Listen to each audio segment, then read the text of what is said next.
the combination of these words, chelem and chalom, and there's a ladder standing on the ground, and its top reaching the skies, and the angels of God are going up and down on it. What a dream. You have to explain it, of course. It's the dream of Jacob. What does it mean? It means that Jacob, who is going to realize him being the firstborn. Besides being the firstborn, he also gets the blessing,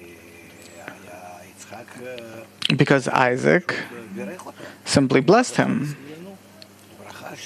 The blessing, meaning that Jacob is going to take the place of the firstborn. And the blessing was that Isaac blessed him, that you will lead the world to correction. So he has a task to correct the world. When I was a child, I was always told, don't correct the world. Don't try correcting the world. My grandma used to say this, say that. Maybe better correct yourself, your inner world. Start with yourself, right? Before you're going to correct others. So he's going on this journey. And he falls asleep. Yes. And he's dreaming. Yes. And from all dreams, he dreams about a ladder. The ladder is a process which the whole of humanity has to go through until it reaches the heavens.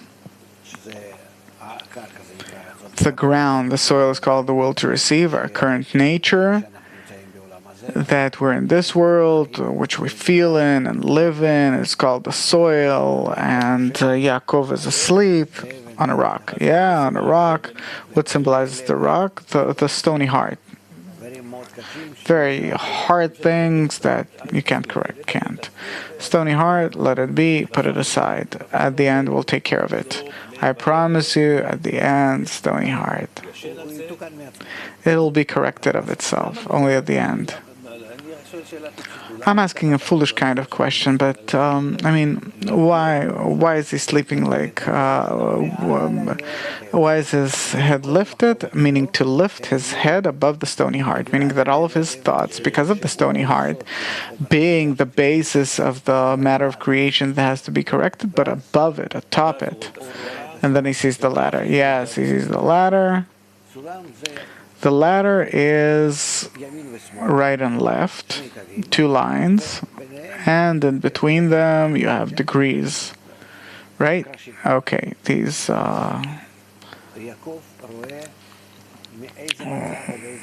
Yaakov sees from which state to which state do we have to rise. The ladder it has a certain inclination. This inclination is called Porção. Not a parsa like a shoe horse. In Hebrew, parsa is a shoe horse, but it's simply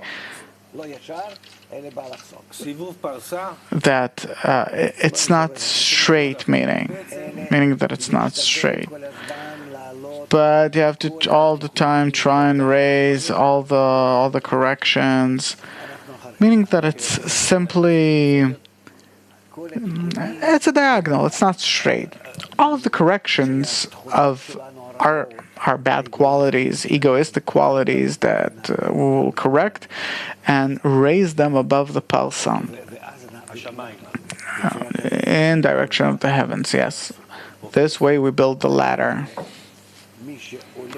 Whoever climbs or comes down the ladder is called an angel. Is called on the level, on the degree of an angel. What is an angel? An angel is he who... These are forces. It's someone who takes upon himself the force to realize a task that stems from the blessing. And he goes and corrects himself, and he wants to rise to the heavens. He takes... What happens is that we take a part from Iswa. We took from the most basic matter of the will to receive, we took it here. We moved it here. No, we lift it. We make it so in the parsa, in diagonal. and it has the desire to all the time be that down below. Yes.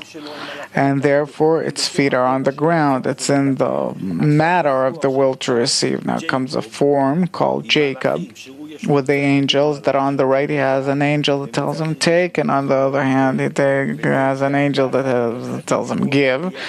And give, take together. It's we have to go together, and pulls this force called Iswa, because he has a task to correct the world, and he rises rung by rung. All this Jacob, he dreams about it, and the stony heart that will be scrutinized only at the end, and the angels come up and down, and he comes to the skies. Excellent. Excellent. The Creator speaks to Jacob. What does that mean? The forces that he attains, they start clearing up in him, in Jacob. And a person who carries out these actions, he starts acknowledging the matter of creation, the process that he goes through, the goal that he's achieving. He starts to acknowledge the inner force in nature called Elokim, godliness, and then eventually he gets, after he goes through this struggle with Iswa, the angel of Iswa, and so on, he gets the name of Israel, meaning Yashar Kel, straight to the Creator, that he already has the strength to rise and correct the whole of creation.